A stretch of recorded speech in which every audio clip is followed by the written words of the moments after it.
प्यारे विद्यार्थियों, साथियों, आज हम बात करेंगे ब्रिटिश संसद का द्वितीय सदन लॉर्ड सभा और संयुक्त राज्य अमेरिका की संसद व्यवस्थापिका का द्वितीय सदन सीनेट। संयुक्त राज्य अमेरिका की जो व्यवस्थापिका है, जो संसद है, उसे कांग्रेस कहा जाता है। यह बात आपको ध्यान में रखनी है। मतलब संयुक्त राज्य अमेरिका की व्यवस्थापिका का नाम कांग्रेस है, जबकि ब्रिटेन के अंतर्गत जो व्यवस्थापिका है उसका नाम संसद है। संयुक्त राज्य अमेरिका और ब्रिटेन दोनों ही देशों के अंतर्गत व्यवस्थापिका के संगठन के संदर्भ में द्विसदनीय व्यवस्थापिका के सिद्धांत को अपनाया गया है। अर्थात अमेरिका की कांग्रेस मतलब व्यवस्थापिका में भी 2 सदन हैं और ब्रिटेन की संसद अर्थात व्यवस्थापिका में भी 2 ही सदन हैं।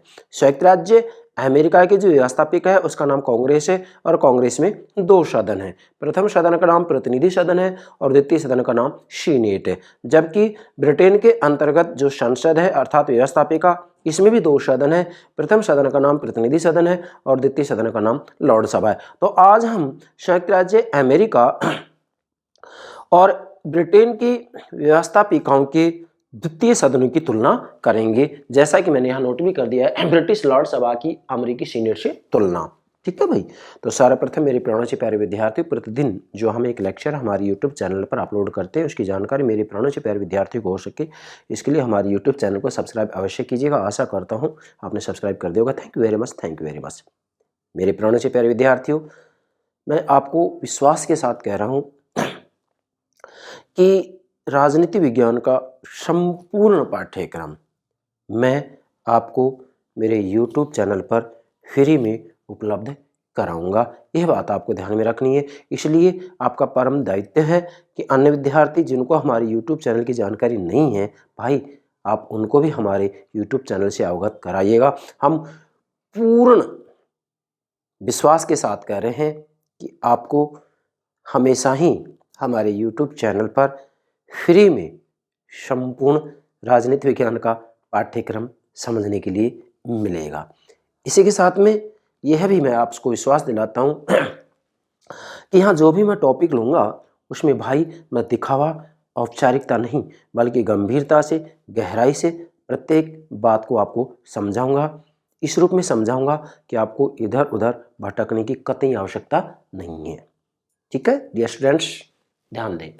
ब्रिटिश लॉर्ड सभा की अमेरिकी सीनेट से तुलना, मतलब संयुक्त राज्य अमेरिका और ब्रिटेन की जो व्यवस्थापिका है उन व्यवस्थापिकाओं के द्वितीय सदनों की तुलना करेंगे आज हम। भाई इससे संबंधित भी एग्जाम में निश्चित रूप से 1 या 2 प्रश्न पूछे जाते हैं। किसी भी प्रतियोगिता परीक्षा में ठीक है आपसे 1 या 2 प्रश्न निश्चित रूप में पूछा जाएगा और मैंने ये सारी बातें यहाँ नोट कर दी। इससे बाहर एक ही प्रश्न नहीं बनेगा। तो सबसे पहले पृष्ठभूमि तैयार कीजिएगा। मैंने यहाँ नोट किया है ब्रिटिश संसद, अमेरिका, कांग्रेस। ठीक है, मतलब यहाँ की जो व्यवस्थापिका है ना, व्यवस्थापिका, उसको कांग्रेस कहा जाता है, ये ध्यान रखना है। इसको संसद नहीं कहा जाता है, ये ध्यान रखना है। ठीक है, मैंने तो केवल आलंकारिक रूप में लिखा है कि भाई ब्रिटेन की व्यवस्थापिका को वैसे संसद कहा जाता है, जबकि अमेरिका की जो व्यवस्थापिका उसको संसद नहीं कहा जाता है, यस कांग्रेस कहा जाता है।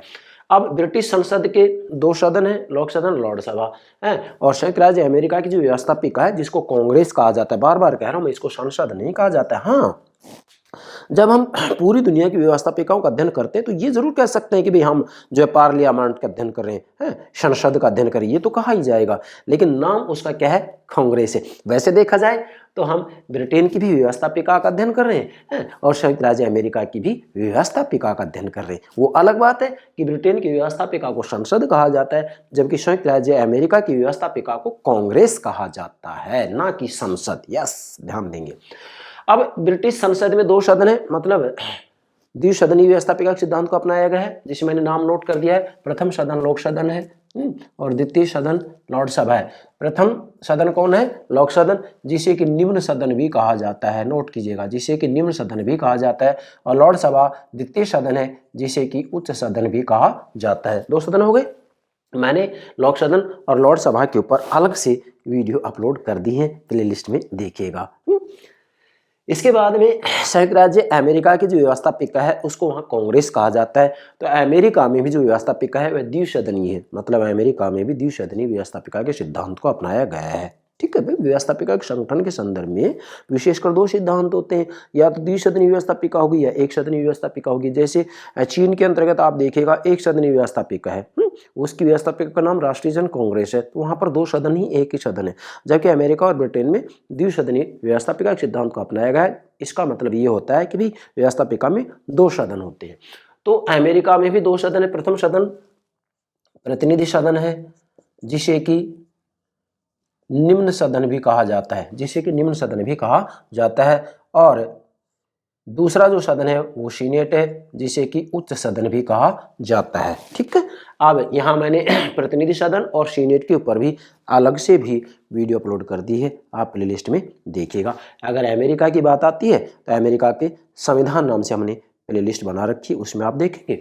और ब्रिटेन की बात आती है तो ब्रिटिश संविधान या राज्य व्यवस्था नाम से हमने प्लेलिस्ट बना रखी, उसके अंतर्गत आप देखिएगा। कहने का मेरा भावार्थ ये है कि मैंने संयुक्त राज्य अमेरिका का संपूर्ण संविधान अपलोड कर दिया है, और ब्रिटेन का जो संविधान है वह अभी चल रहा है। इसमें 2-4 टॉपिक शेष बचे हुए हैं, उनको मैं अपलोड कर दूंगा। इसके बाद में जितने भी जो महत्वपूर्ण राज्य व्यवस्थाएं हैं पूरी दुनिया में, उन सभी को मैं मेरे यूट्यूब चैनल पर मेरे प्यारे से प्यारे विद्यार्थियों के लिए उपलब्ध कराऊंगा। ध्यान दें। अब आज हम जो टॉपिक ले रहे हो, क्या ले रहे हैं कि ब्रिटिश संसद का द्वितीय सदन लॉर्ड सभा और संयुक्त राज्य अमेरिका की व्यवस्थापिका अर्थात कांग्रेस का द्वितीय सदन सीनेट। मतलब अमेरिका और ब्रिटेन के द्वितीय सदनों की तुलना करेंगे, लॉर्ड सभा और सीनेट की। भाई यहाँ पर भी ब्रिटेन में भी द्वितीय सदन है और सीनेट जो है अमेरिका में द्वितीय सदन है। तो इन दोनों सदनों, मतलब ब्रिटेन का द्वितीय सदन और अमेरिका का जो द्वितीय सदन है, इनकी तुलना करेंगे हम कि इनमें आखिर क्या अंतर है। इससे संबंधित भी एग्जाम में प्रश्न पूछा जाता है। अब ध्यान दें, यहाँ मैंने कुछ महत्वपूर्ण बातें नोट की हैं। मुनरो कह रहे हैं कि अमेरिकी सीनेट विश्व के द्वितीय सदनों में सर्वाधिक शक्तिशाली है। मतलब पूरी दुनिया में यदि आप द्वितीय सदनों की तुलना करते हैं तो संयुक्त राज्य अमेरिका की कांग्रेस का अर्थात व्यवस्थापिका का द्वितीय सदन सीनेट सबसे शक्तिशाली है। पूरी दुनिया में जितने भी द्वितीय सदन हैं, संयुक्त राज्य अमेरिका का सीनेट द्वितीय सदन या उच्च सदन शक्तिशाली। पूरी दुनिया में सबसे शक्तिशाली द्वितीय सदन कौन है? सीनेट है। पूरी दुनिया में सबसे शक्तिशाली उच्च सदन कौन है? सीनेट है। ठीक है, ध्यान रखना है। इसके बाद में यदि हम लॉर्ड सभा की बात करें तो आप ये कह सकते हैं कि पूरी दुनिया में सबसे शक्तिहीन सदन, पूरी दुनिया में सबसे शक्तिहीन द्वितीय सदन कौन है? ब्रिटिश संसद का द्वितीय सदन लॉर्ड सभा। अब दो प्रश्न बन गए, पूरी दुनिया में संसार में सबसे शक्तिहीन द्वितीय सदन कौन है? संयुक्त राज्य अमेरिका की जो सीनेट है वह तो सबसे शक्तिशाली है, जबकि ब्रिटेन का जो लॉर्ड सभा है जो कि द्वितीय सदन है ब्रिटिश संसद का, ये सबसे शक्तिहीन सदन है। मतलब लॉर्ड सभा सबसे शक्तिहीन सदन है, सबसे निर्बल, सबसे कमजोर। ध्यान देंगे। और सीनेट जो कि द्वितीय सदन है अमेरिका की कांग्रेस का, ये सबसे शक्तिशाली है। यहाँ प्रश्न बनता है, मतलब सीनेट सबसे शक्तिशाली सदन है द्वितीय सदन में पूरी दुनिया में, और लॉर्ड सभा द्वितीय सदन में सबसे शक्तिहीन सदन है। नोट कीजिएगा, ठीक है भाई। और वैसे देखें तो यहाँ जो लोक सदन है पूरी दुनिया में सबसे शक्तिशाली प्रथम सदन है। अब ये भी प्रश्न बन रहा है, नोट कीजिएगा। ब्रिटिश संसद का प्रथम सदन लोक सदन पूरी दुनिया में सबसे शक्तिशाली सदन है। यस, प्रथम सदन में सबसे शक्तिशाली है। लॉर्ड सभा द्वितीय सदन में सबसे शक्तिहीन है। सीनेट द्वितीय सदन में सबसे शक्तिशाली है। जबकि प्रतिनिधि सदन प्रथम सदन है अमेरिका में, ये एक दुर्बल सदन है, कमजोर सदन है। ठीक है भाई, तो यहाँ पर कितने ही प्रश्न बन रहे हैं, नोट कीजिएगा। आगे बढ़ते हैं हम। अब ये बात तो क्लियर होगी। इसके बाद में दूसरी बात आती है कि लॉर्ड सभा न केवल द्वितीय बल्कि गौण सदन भी है। देखो भाई, ये बात सत्य है कि लॉर्ड सभा ही द्वितीय सदन है। द्वितीय सदन है ब्रिटिश संसद का दूसरा सदन है। मतलब तो अब ब्रिटिश संसद के जो दूसरे सदन है लॉर्ड सभा, इसके बारे में कहा जाता है कि लॉर्ड सभा न केवल द्वितीय, मतलब द्वितीय सदन तो है ही है, मैंने नोट कर दिया है। प्रथम सदन लोक सदन, द्वितीय सदन लॉर्ड सभा है, जिसे कुछ सदन भी कहा जाता है। तो वास्तव में ये न केवल द्वितीय बल्कि गौण सदन है। दूसरा सदन तो है ही है ये, लेकिन इसके साथ में ये गौण सदन है। वास्तविक रूप में आज हम कह सकते हैं कि लॉर्ड सभा के पास में ऐसी कोई शक्ति नहीं है। लॉर्ड सभा के पास केवल विलंब की शक्ति है कि साधारण विधेयक को ये 1 वर्ष तक रोक सकती है और विधेयक को केवल 1 माह तक रोक सकती है। इससे ज़्यादा इसके हाथों में कोई शक्तियाँ नहीं है। अंतिम जो निर्णय होता है वह लोक सदन का ही होता है, चाहे साधारण विधेयक हो और चाहे वित्त विधेयक हो। लॉर्ड सभा केवल एक विलंबकारी सदन के रूप में शेष रह गया है। यह केवल विलंब कर सकता है विधेयकों को पारित करने में, बाकी अंतिम निर्णय लोक सदन का ही होता है। अच्छा, इसके बाद में तीसरी बात आती है कि लॉर्ड सभा एक निर्बल सदन है और सीनेट शक्ति का केंद्र है। अब ध्यान दें, लॉर्ड सभा एक निर्बल सदन है, ये बात तो क्लियर होगी कि पूरी दुनिया में सबसे शक्तिहीन द्वितीय सदन यदि कोई है तो वह ब्रिटिश संसद का द्वितीय सदन लॉर्ड सभा है। लॉर्ड सभा एक निर्बल सदन है और सीनेट शक्ति का केंद्र है। और यदि पूरी दुनिया में सबसे शक्तिशाली द्वितीय सदन यदि कोई है तो वह संयुक्त राज्य अमेरिका की कांग्रेस अर्थात व्यवस्थापिका का द्वितीय सदन है सीनेट। यस, क्लियर हो गई ये बात। अब इधर आइए, मैंने यहाँ नोट किया है निम्न तथ्यों के आधार पर तुलना की जा सकती है। मतलब ब्रिटिश संसद का द्वितीय सदन लॉर्ड सभा और संयुक्त राज्य अमेरिका की कांग्रेस का द्वितीय सदन सीनेट, इन दोनों की तुलना हम इन 8 बिंदुओं के आधार पर कर सकते हैं और इसके आधार पर सारी बातें स्पष्ट हो जाती हैं। एग्जाम में किसी भी रूप में प्रश्न पूछा जाए आप कहीं पर कोई गलती नहीं करेंगे। बाकी मैंने लॉर्ड सभा और सीनेट के बारे में अलग से पूर्ण रूप में समझाते हुए वीडियो अपलोड कर दी है, प्लेलिस्ट में देखिएगा। नंबर 1, पहला बिंदु या तथ्य लेते हैं हम, रचना की दृष्टि से अंतर या तुलना। किसकी दृष्टि से? रचना की दृष्टि से। भाई वास्तव में लॉर्ड सभा की जब रचना की बात आती है तो वास्तव में यह एक कुलीन तंत्रीय संस्था है लॉर्ड सभा। क्यों? क्योंकि लॉर्ड सभा में ज़्यादातर सदस्य उच्च कुल के होते हैं। इसी के साथ में लॉर्ड सभा के जो सदस्य होते हैं वो 90% आनुवांशिक होते हैं या वंशानुगत होते हैं। जबकि हम बात करते हैं संयुक्त राज्य अमेरिका के द्वितीय सदन सीनेट की, तो सीनेट एक निर्वाचित सदन है। क्या सदन है? निर्वाचित सदन है। अर्थात संयुक्त राज्य अमेरिका के द्वितीय सदन सीनेट को प्रत्यक्ष रूप में जनता के द्वारा चुना जाता है। संयुक्त राज्य अमेरिका में 50 राज्य हैं, प्रत्येक राज्य से 2-2 प्रतिनिधि सीनेट में भेजे जाते हैं। तो 50 राज्य हो गए, प्रत्येक राज्य से, चाहे वह राज्य छोटा हो या बड़ा हो, प्रत्येक राज्य को 2 प्रतिनिधि भेजने का अधिकार है। तो कुल सीनेटरों की संख्या कितनी होगी? मतलब सीनेट की सदस्य संख्या कितनी होगी? 100 होगी। तो मैंने यहाँ नोट भी किया है कि संयुक्त राज्य अमेरिका की सीनेट की जो सदस्य संख्या है वह 100 है और लॉर्ड सभा की सदस्य संख्या 1000 के लगभग है। तो ये हो गया रचना की दृष्टि से अंतर। ठीक है भाई, मतलब सीनेट में 100 सदस्य और लॉर्ड सभा में 1000। सीनेट एक कुलीन तंत्रीय संस्था है, जबकि ध्यान दें, मतलब यहाँ लॉर्ड सभा एक कुलीन तंत्रीय संस्था है जबकि सीनेट एक निर्वाचित संस्था है। ध्यान दें, फिर से बोल रहा हूँ मैं, यहाँ विपरीत बोल गया था कि लॉर्ड सभा एक कुलीन तंत्रीय संस्था है क्योंकि इसमें 90% सदस्य वंशानुगत होते हैं, आनुवांशिक होते हैं, जबकि सीनेट निर्वाचित सदन है। क्यों? क्योंकि सीनेट के सदस्यों का प्रत्यक्ष रूप में जनता के द्वारा निर्वाचन किया जाता है। जैसा कि मैंने बताया कि वहाँ मतलब अमेरिका में 50 राज्य हैं और प्रत्येक राज्य से 2-2 प्रतिनिधि भेजने का अधिकार है, चाहे राज्य छोटा हो या बड़ा। इससे इसका कोई लेना देना नहीं है। बाकी ऐसा क्यों किया गया है तो इसके ऊपर आप सीनेट से संबंधित मैंने वीडियो अपलोड कर दी है, आप प्लेलिस्ट में देख सकते हैं। दूसरा, व्यवस्थापन शक्तियों की दृष्टि से तुलना या अंतर। व्यवस्थापन शक्तियों की दृष्टि से तुलना। अब ध्यान दें भाई, व्यवस्थापन मतलब साधारण जो विधेयक हैं उनके संदर्भ में।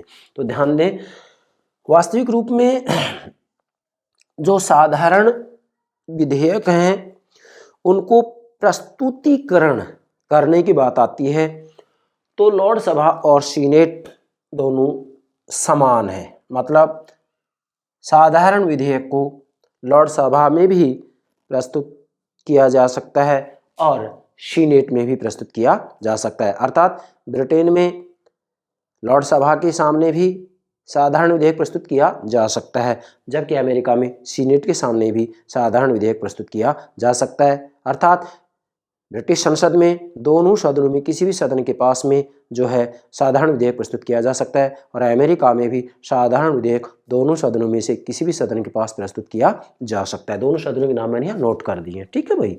इसके बाद में अगली जो बात आती है वो ये है, आप ध्यान देंगे, प्रस्तुतिकरण में तो दोनों समान है, मतलब लॉर्ड सभा और सीनेट। भाई साधारण विधेयक मतलब जो है अमेरिका में सीनेट के सामने भेजा जा सकता है और प्रतिनिधि सदन के सामने भेजा जा सकता है, और ब्रिटेन की बात आए तो भाई लॉर्ड सभा के सामने भी भेजा जा सकता है, और इसी के साथ में जो है लोक सदन के पास ही भेजा जा सकता है। मतलब साधारण जो विधेयक है उसको प्रस्तुत करने की बात आती है तो दोनों ही देशों में द्वितीय सदन के पास में भेजा जाता है या भेजा जा सकता है। इसमें किसी प्रकार का कोई जो है असमानता या अंतर नहीं है। अगली बात आती है कि वास्तव में जो सीनेट है ना भाई, साधारण विधेयक तभी पारित होगा जबकि सीनेट उसकी स्वीकृति दे दे। बिना सीनेट की स्वीकृति के साधारण विधेयक भी जो है कानून का रूप धारण नहीं कर सकता है।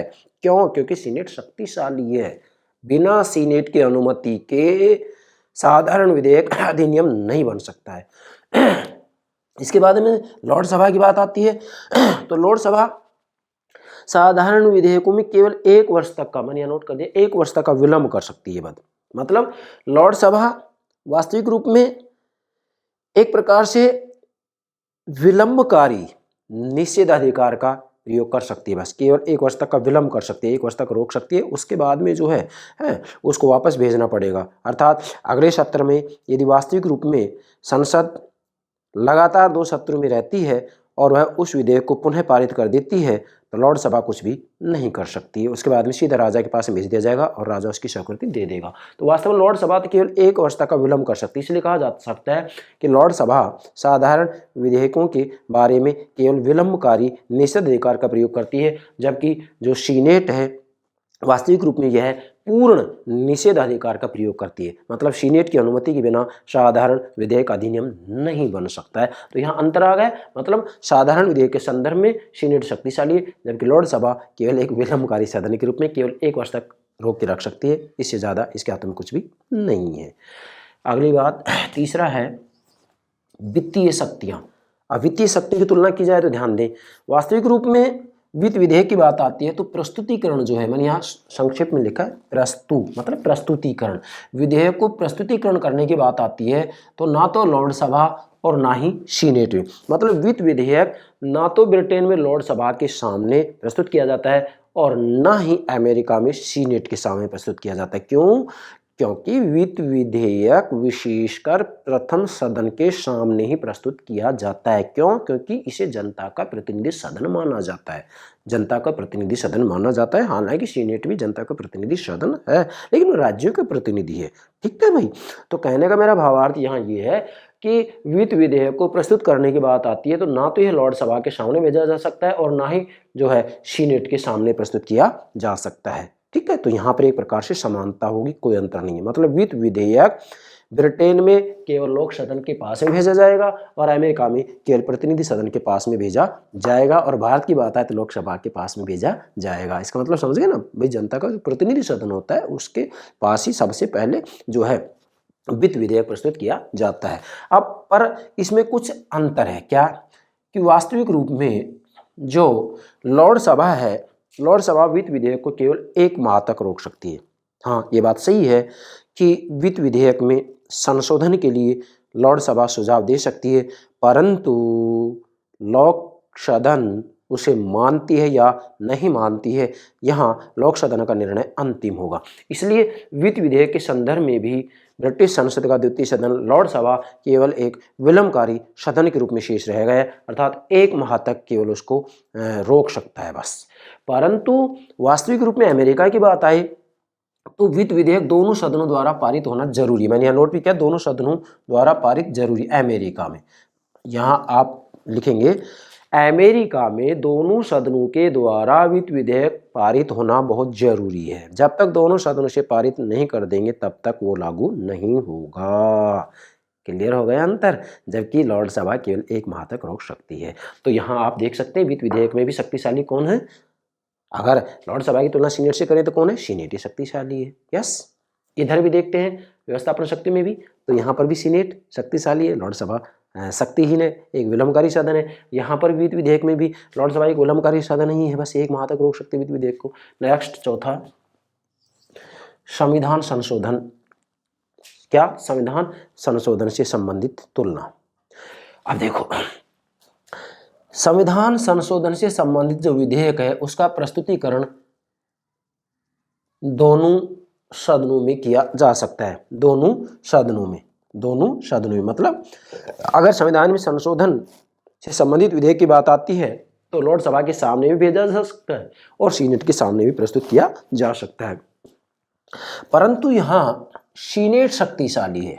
क्यों है सीनेट शक्तिशाली? क्योंकि वास्तविक रूप में जब तक संविधान संशोधन पर सीनेट का बहुमत नहीं मिल जाता है तब तक संविधान संशोधन मान्य नहीं होगा। संयुक्त राज्य अमेरिका में संविधान संशोधन से संबंधित टॉपिक पर हमने अलग से वीडियो अपलोड कर दिया है, प्लेलिस्ट में देखिएगा कि कितना बहुमत चाहिए वहाँ। ठीक है, यहाँ तो हम तुलना कर रहे हैं। तुलना यही है कि भाई वास्तव में संविधान संशोधन से संबंधित जो विधेयक है वह लोकसभा और सीनेट दोनों में प्रस्तुत किया जाता है। जबकि ब्रिटेन की बात की जाए तो ब्रिटेन में संवैधानिक कानून और साधारण कानूनों में कोई अंतर नहीं होता है, एक ही प्रक्रिया के द्वारा इनको पारित किया जाता है।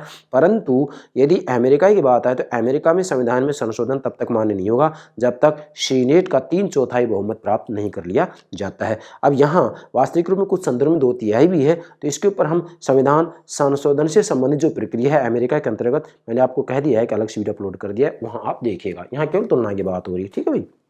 पांचवा है कार्यपालिका शक्तियां। अब ध्यान दें, कार्यपालिका शक्तियों की बात आती है तो वास्तविक रूप में यहाँ लोकसभा एक शक्तिहीन है जबकि सीनेट शक्तिशाली है। कैसे? आप देखिएगा, संयुक्त राज्य अमेरिका में कोई भी संधि तब तक मान्य नहीं होगी जब तक कि मतलब राष्ट्रपति यदि विदेशियों से संधियां कर रहा है तो संधियां तभी मान्य होंगी जबकि वास्तविक रूप में सीनेट राष्ट्रपति के द्वारा की हुई संधियों की पुष्टि कर देगा।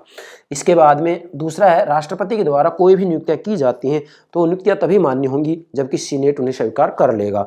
इसके बाद में विभिन्न विभागों की जांच भी सीनेट के द्वारा की जाती है और युद्ध की घोषणा भी जो है सीनेट के द्वारा ही की जाती है। तो यहाँ वास्तविक रूप में सीनेट संधि, नियुक्ति, विभागों की जांच और युद्ध की घोषणा के संदर्भ में बहुत शक्तिशाली है, जबकि ब्रिटिश संसद का द्वितीय सदन लोकसभा को ये संधि, नियुक्ति, जांच और युद्ध की घोषणा की कोई शक्ति नहीं है। इस क्षेत्र में भी जो है मतलब कार्यपालिका क्षेत्र में भी यहाँ सीनेट शक्तिशाली है जबकि लोकसभा एक दुर्बल या कमजोर या शक्तिहीन सदन है। ठीक है, इसलिए तो कहा जाता है कि भाई ब्रिटिश संसद का द्वितीय सदन न केवल जो है द्वितीय सदन बल्कि गौण है। आपने देखा यहाँ पर लोकसभा के पास में ऐसी कोई शक्ति नहीं है जबकि सीनेट शक्तिशाली है। नोट कीजिएगा ये सारी बातें, मैंने सीनेट से संबंधित सभी बातें अपलोड कर दी है, प्लेलिस्ट में देखेंगे। छठा तुलना है न्यायिक शक्तियाँ। ध्यान दीजिएगा, वास्तविक रूप में अक्टूबर 2009 से पहले तक ब्रिटेन के अंतर्गत जो संसद का द्वितीय सदन है लोकसभा, वह एक सर्वोच्च अपीलीय न्यायालय के रूप में कार्य करता था।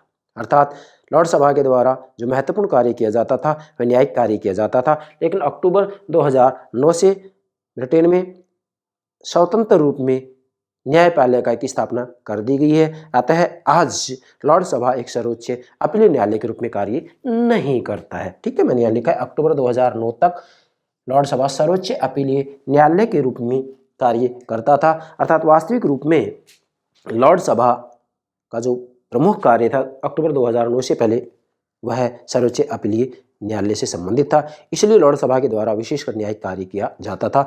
परंतु संयुक्त राज्य अमेरिका की जो सीनेट है, सीनेट के द्वारा इस रूप में कोई न्यायिक कार्य नहीं किया जाता है। सर्वोच्च अपीलीय न्यायालय के रूप में किसी भी रूप में सीनेट कोई कार्य नहीं करती है। ठीक है, जबकि 2009 से पहले ब्रिटेन में जो लोकसभा है वह सर्वोच्च अपीलीय न्यायालय के रूप में कार्य करता था। यस, अच्छा। इसके बाद में सातवां है समझें निर्वाचन संबंधी तुलना या अंतर।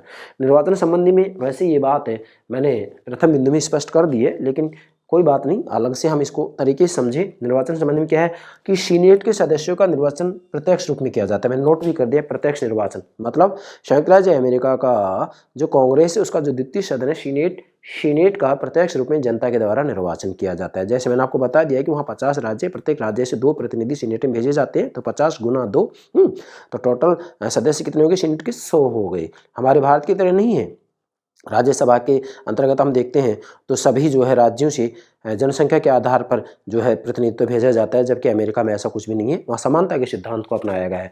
इसके बाद में लॉर्ड सभा के जो सदस्य हैं वो प्रत्यक्ष रूप में निर्वाचित नहीं है ना, बल्कि लॉर्ड सभा के सदस्य वास्तविक रूप में जो होते हैं वो मनोनयन किया जाता है, इनका क्या किया जाता है, मनोनयन किया जाता है। और इसमें जो ये सदस्य होते हैं लगभग 90% आनुवांशिक होते हैं या वंशानुगत होते हैं। क्या होते हैं, वंशानुगत होते हैं, आनुवांशिक होते हैं। इसलिए तो कहा जाता है कि ब्रिटिश संसद का जो द्वितीय सदन है, ब्रिटिश संसद का जो द्वितीय सदन है अर्थात लॉर्ड सभा, वह वास्तविक रूप में कुलीन तंत्र का प्रतीक है। क्यों? क्योंकि इसके अंतर्गत उच्च कुल के लोग ही होते हैं और ये विशेषकर एक आनुवांशिक या वंशानुगत सदन है। ठीक है, जबकि सीनेट का प्रत्यक्ष रूप में जनता के द्वारा निर्वाचन किया जाता है। तो निर्वाचन संबंधी अंतर हो गया। नेक्स्ट अंतिम 8वां है राजनीतिक महत्व की दृष्टि से तुलना। अब ध्यान दीजिएगा भाई, ब्रिटेन में वास्तविक रूप में जो राजनीतिक महत्व की बात आती है तो दोनों सदनों में किसका महत्व है, लोक सदन का महत्व है। लॉर्ड सभा का राजनीतिक महत्व नहीं है, क्योंकि ये तो वैसे भी एक वंशानुगत सदन है, आनुवंशिक सदन है। इसमें 90% सदस्य वंशानुगत होते हैं। यस है, इसके सदस्यों का मनोनयन किया जाता है। इसके बाद में अमेरिका में सीनेट की सदस्यता का राजनीतिक महत्व है। अर्थात अमेरिका में देखते हैं तो राजनीतिक महत्व प्रतिनिधि सदन का नहीं है बल्कि सीनेट का है। मतलब संयुक्त राज्य अमेरिका में कोई व्यक्ति यदि राजनीति में अपनी पहचान बनाना चाहता है तो वह सीनेट का सदस्य बनना पसंद करता है, प्रतिनिधि सदन का सदस्य बनना पसंद नहीं करता है। क्योंकि संयुक्त राज्य अमेरिका, मैं क्या कह रहा हूँ, क्योंकि संयुक्त राज्य अमेरिका की जो राजनीति है उसका केंद्र बिंदु सीनेट है। तो अमेरिका में वास्तविक रूप में राजनीति में भाग लेने वाला व्यक्ति जो होता है उसकी दृढ़ इच्छा होती है, उसकी आकांक्षा होती है कि वह सीनेट का सदस्य बने। क्यों? क्योंकि सीनेट राजनीति का केंद्र है। और वैसे भी देखा जाए तो सीनेट एक शक्तिशाली सदन है, पूरी दुनिया में सबसे शक्तिशाली द्वितीय सदन है। बिना सीनेट की सहमति के प्रतिनिधि सदन कोई भी कार्य नहीं कर सकती है। ठीक है, तो राजनीतिक महत्व मतलब ब्रिटेन में लॉर्ड सभा का कोई राजनीतिक महत्व नहीं है बल्कि लोक सदन का महत्व है। ठीक है, और अमेरिका में सीनेट का राजनीतिक महत्व है जबकि प्रतिनिधि सदन का महत्व नहीं है। तो आशा करते हुए बात क्लियर होगी। फिर से बोल रहा हूँ, राजनीतिक महत्व मतलब ये है कि भाई ब्रिटेन में लॉर्ड सभा का कोई राजनीतिक महत्व नहीं है जबकि किसका है, लोक सदन का है। जबकि अमेरिका में सीनेट का राजनीतिक महत्व है, जबकि प्रतिनिधि सदन का कोई महत्व नहीं है। क्लियर? तो ये हो गया राजनीतिक महत्व की दृष्टि से अंतर या तुलना। मैं आशा करता हूँ ये 8 बातें आप ठीक से समझ गए होंगे। ये सभी बातें नोट कीजिएगा। अब इससे बाहर क्या प्रश्न पूछा जा सकता है आपसे, आप स्वयं देखिएगा। मुझे पूरा विश्वास है आप संयुक्त राज्य अमेरिका और ब्रिटेन के जो द्वितीय सदन हैं, जिन्हें कि उच्च सदन भी कहा जाता है, इनकी तुलना को ठीक से समझ गए होंगे। Yes, thank you very much, thank you very much.